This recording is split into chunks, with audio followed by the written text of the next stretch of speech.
우리가 부모가 된 부모 세대로서 우리 다음 세대들을 바라보는 우리 시선이 어떠해야 될지, 또 우리는 무엇을 잘 생각해 보아야 될지, 이런 것들에 대해 생각해 보고요.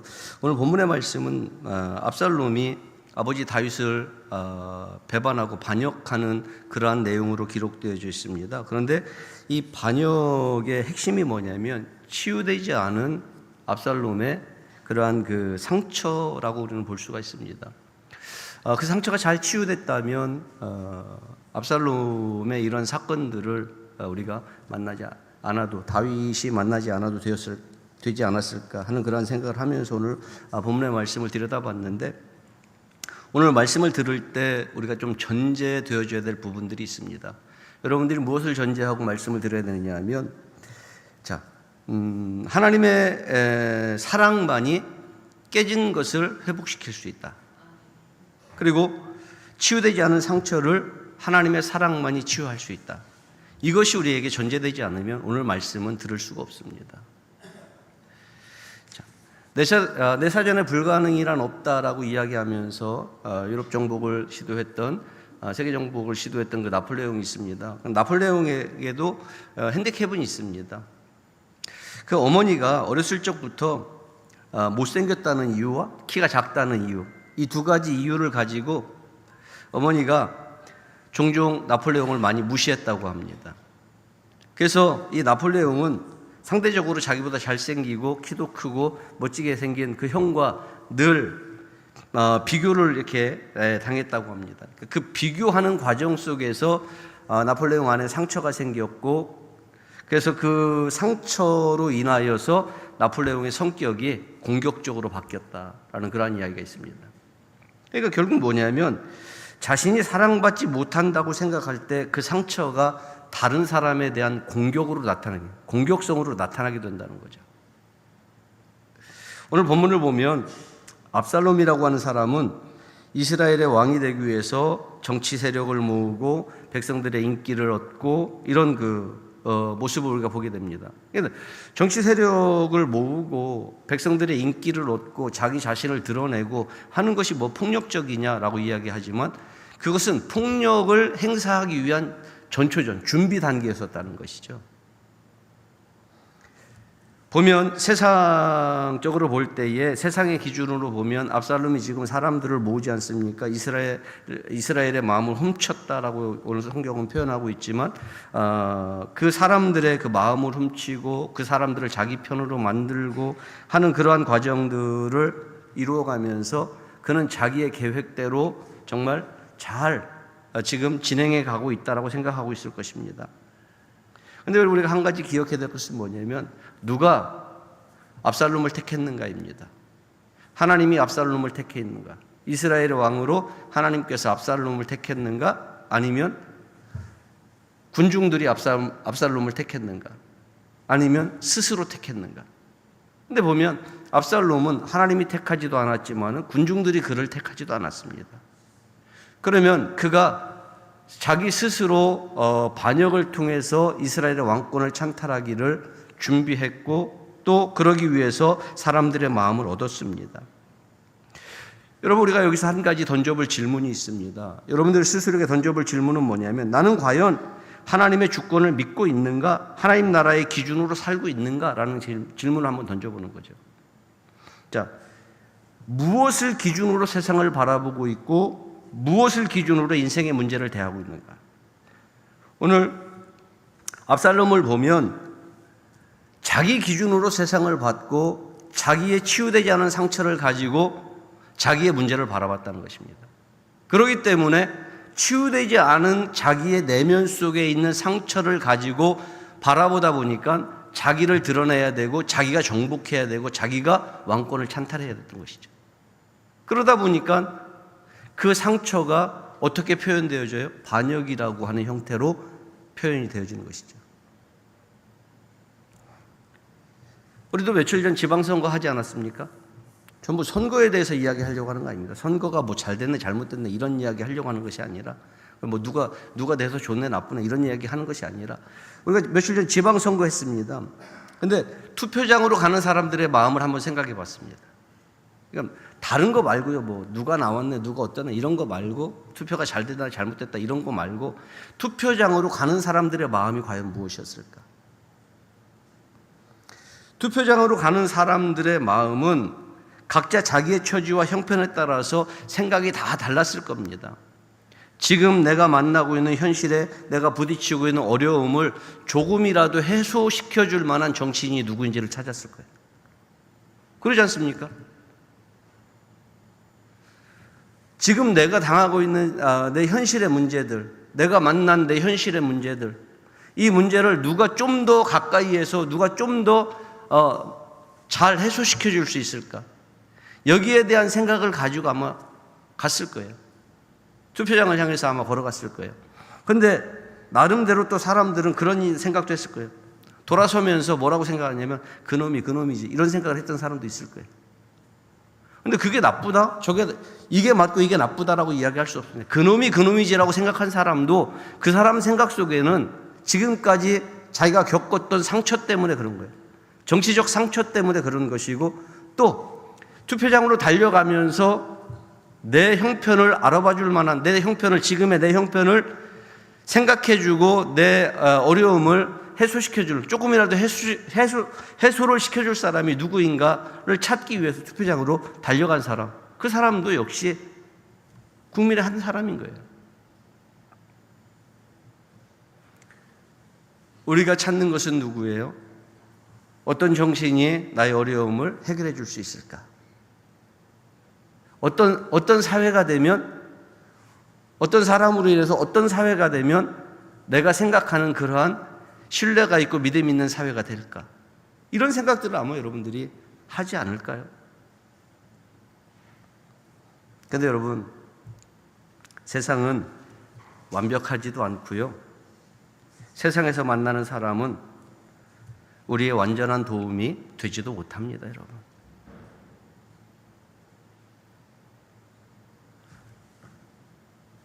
여러분, 하나님의 주권을, 오늘 본문은 하나님의 주권을 온전히 믿고 의지하라 이렇게 이야기합니다.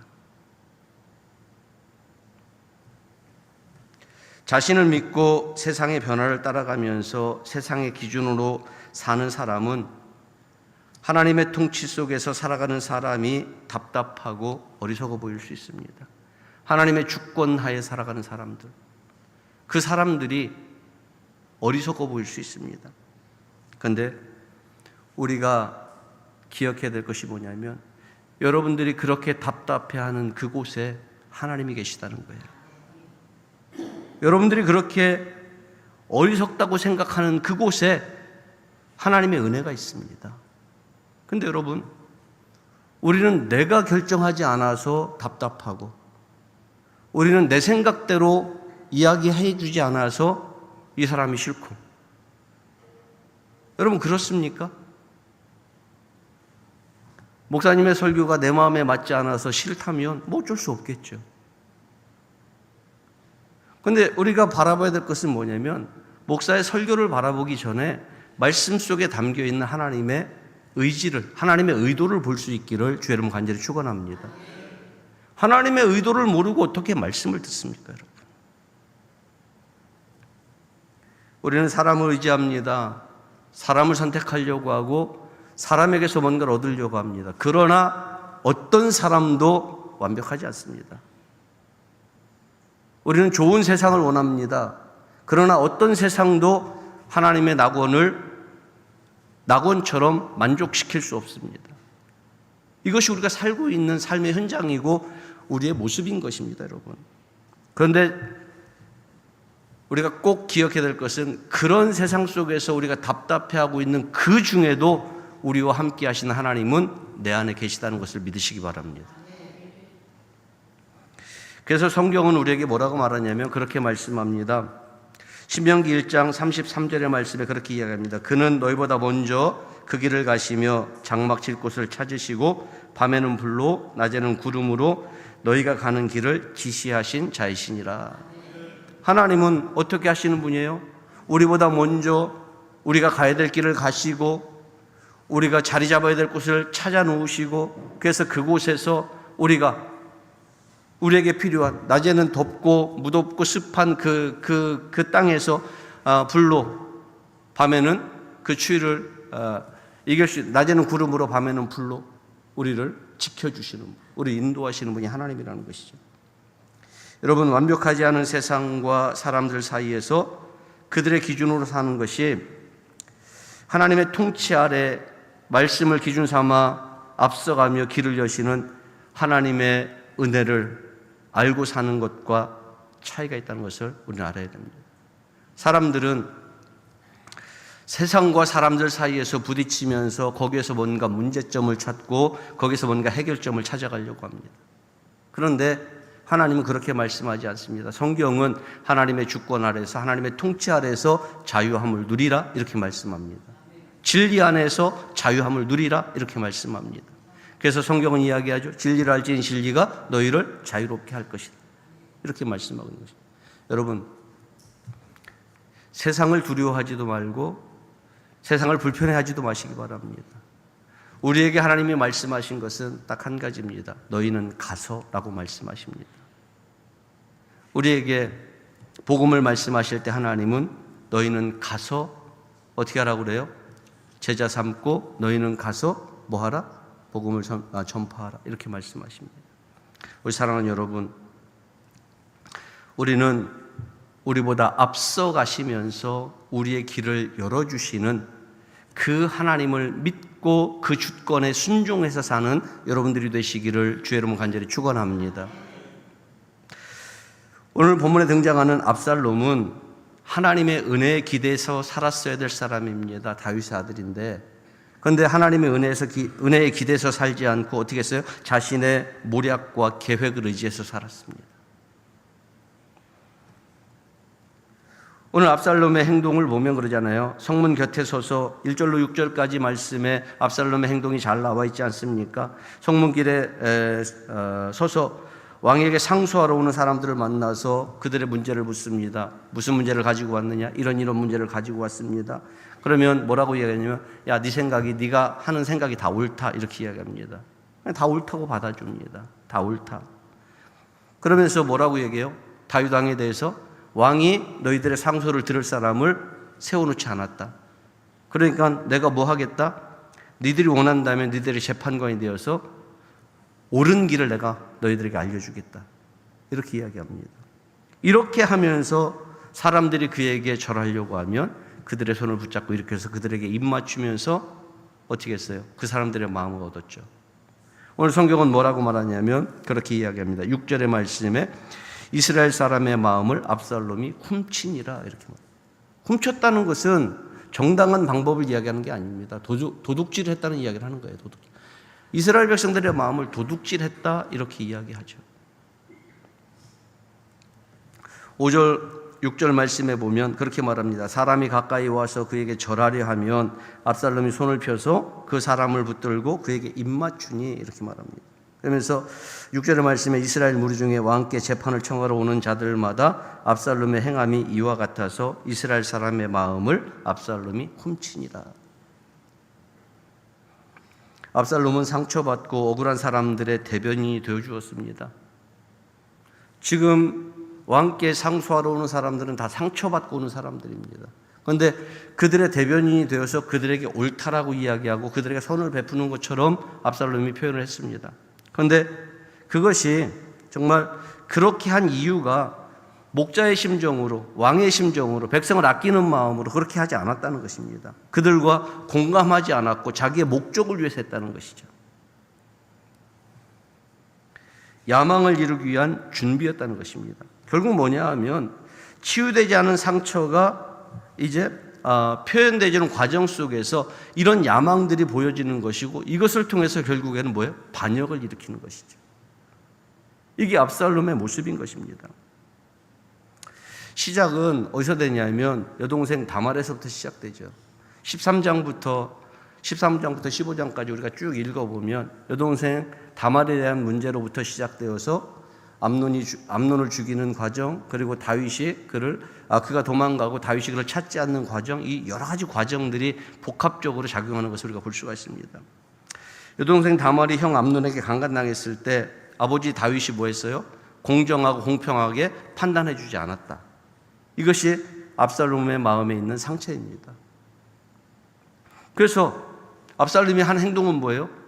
기회를 타서 암논을 죽인 거예요. 자기 형 암논을 죽인 거예요. 그러면서 압살롬의 마음에는 무슨 생각이냐면 아버지가 공정하게 판단하지 않았고 아버지가 공정하게 처리하지 않았기 때문에 내가 한 판단과 내가 처리한 암논을 죽인 이 사건은 나는 공정했다라고 생각하는 거예요. 아버지의 공정하지 못함을 나는 공정하게 했다라고 생각하는 거죠. 그래서 오늘 부모가 자녀들을 대하는 태도가 분명해야 되는 줄 믿으시기 바랍니다. 다윗처럼 문제가 생겼을 때 그 문제를 덮으면 그냥 자녀들이 괜찮을 거라고 생각합니다. 물론 부모가 자녀를 믿어야 되는 거 맞습니다. 자녀가 무슨 짓을 했든지 그 자녀를 믿어주고 그 자녀를 바른 길로 인도해가는 것이 부모의 역할입니다.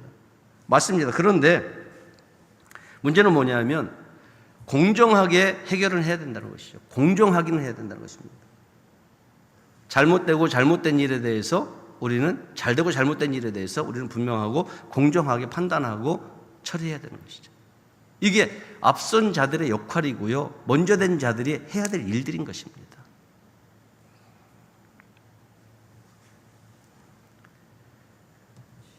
자녀가 어떤 생각을 하고 있는지, 마음에 어떤 상처를 가지고 있는지 관심을 갖지 않으면 문제가 커지고 그 문제가 터지고 그 문제가 크게 또 발전하고 이러고 난 다음에 그 문제에 대한 쓴맛을 그때 가서 보는 거예요.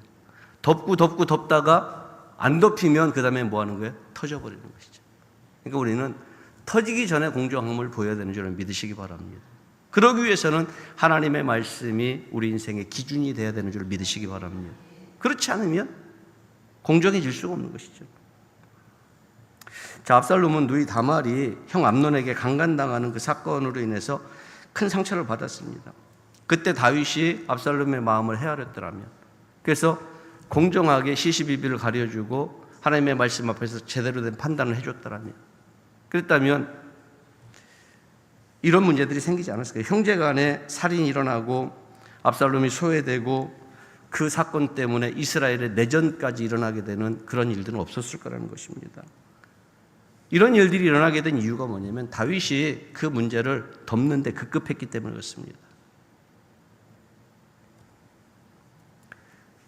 문제를 덮는 부모는 좋은 부모가 아닙니다, 여러분. 우리의 자녀가 죄를 지면 그 죄에 대해서 분명히 잘못된 것을 인정시켜야 되고요. 그러나 네가 그런 죄를 졌다 할지라도 내가 너를 사랑한다라고 하는 그 사실에 대해서는 분명하게 확신을 시켜줘야 되는 거예요. 내가 잘못했지만 잘못한 것에 대한 결과에 대한 것들은 내가 책임을 져야 되지만 그 책임지는 과정 속에서 우리 부모가 나를 믿어주고 우리 부모가 나를 사랑한다라고 하는 사실을 그 자녀가 알아야 되는 것입니다. 그걸 확신하게 되면 더 이상 자녀가 곁길로 가지 않는 것이죠. 아무리 부족하던 자녀라 할지라도 사랑으로 품고 하나님의 말씀으로 권면하고 기도해주면 그들이 곁길로 가지 않습니다. 아마 다윗이 압살롬의 마음을 헤아리고 압살롬을 포용하고 그 상처를 어루만져 줬다면, 그리고 공의로 그를 대했다면 이런 비극들은 일어나지 않았을 거라는 거죠. 그런데 다윗은 압살롬과의 관계를 회복하기 위해서 어떤 노력도 하지 않았고 그냥 방치했다는 거죠, 압살롬을. 그래서 소외감과 버림받았다라고 하는 좌절감, 이런 것들이 압살롬의 마음에 상처가 되고 복수심이 생기게 돼요. 복수심. 여러분, 자녀의 반항은요, 우리 자녀들도 가끔 때때로 이렇게 반항을 하잖아요. 자기가 하고 싶은 거 하잖아요. 자녀의 반항이라고 하는 것은 이해해달라, 관심을 가져달라, 사랑해달라라고 하는 표현인데, 이게 왜곡된 표현이에요. 왜곡된 표현. 어떻게 보면 왜곡된 표현인데 부모에게 나 좀 봐달라라고 하는 표현인 거예요. 그것이. 이런 것들을 여러분들이 잘 이해하고 자녀를 바라볼 수 있기를 주 여러분 간절히 축원합니다. 사실 오늘 우리가 바라본 압살롬의 문제라고 하는 것은 압살롬의 문제라기보다는 그 아버지 다윗의 문제였습니다. 문제가 깊어지기 전에 압살롬과의 관계의 회복을 위해서 다윗이 노력했다면 이런 엄청난 비극은 생기지 않았을 거예요. 자녀에게 문제가 생길 때, 그래서 오늘 우리는 나 자신을 돌아보고 그 시간을 하나님 앞에 나를 바르게 세우는 시간으로 삼아야 되는 줄 믿으시기 바랍니다. 그런 노력이 있을 때 자녀들도 자연스럽게 하나님 앞으로 돌아오는 것입니다. 부모는 아무런 노력도 하지 않는데 자녀들이 돌아오기를 기다리면 안 됩니다. 자녀들이 나 좀 봐달라고 반항이라고 하는 표현을 하고 있는데 그 반항이라고 하는 표현을 부모라고 하는 권위와 힘으로 눌러버리려고 하면 안 됩니다. 우리 사랑하는 여러분, 가정에서도 인생에서도 문제는 분명히 있을 수 있습니다. 문제 없는 인생이 어디 있습니까? 다 문제는 있을 수 있습니다. 그러나 그 문제를 공정하게 처리하지 않으면 상처받는 사람이 생기고 그 상처는 폭력으로 변할 수 있습니다. 치유되지 않은 내면의 상처가 타인의 관계에서 부정적인 영향을 미치지 않도록 관심과 사랑으로 대할 수 있는, 여러분들 자녀뿐만이 아니라 우리의 다음 세대들과 또 여러분들이 아는 모든 사람들을 그렇게 대할 수 있는 우리 연무양목교 성도들이 되시길 주님의 이름으로 간절히 축원합니다. 하나님의 사랑만이 깨진 것을 온전히 회복시키고 치유되지 않은 상처를 치유하신다는 사실을 여러분 기억하시기 바랍니다. 그래서 인생의 모든 문제를 자신의 지혜와 여러분들의 경험으로 처리하지 않고 오직 하나님의 사랑과 하나님의 말씀에 비추어서 공정하게 판단하고 처리할 수 있는, 그래서 하나님께서 여러분들을 통해서 공정한 세상과 공정한 사회를 만들 수 있기를 주님의 이름으로 간절히 축원합니다. 기도하겠습니다. 거룩하신 아버지, 은혜를 감사합니다. 압살롬을 보면서 우리의 모습을 돌아봅니다. 다윗을 보면서 또 우리의 모습을 돌아봅니다. 하나님, 치유되지 않은 내면의 그 상처가 폭력으로 나타나고 반역으로 나타났음을 저희들이 다시 한번 돌아봅니다. 하나님, 저희들에게 먼저 우리 다음 세대들을 이해할 수 있는 지혜를 허락해 주옵소서. 그래서 하나님 앞에 저희들이 아버님이 어떻게 서서 어떻게 하나님의 은혜를 누리고 채워가야 되는지 다시 한번 기억하며 우리 자녀들을 위해서 기도하고 또 우리 다음 세대들을 위해서 기도하는 저희들 되게 하나님 인도하여 주시옵소서. 감사를 드립니다. 예수님 이름으로 기도하옵나이다. 아멘.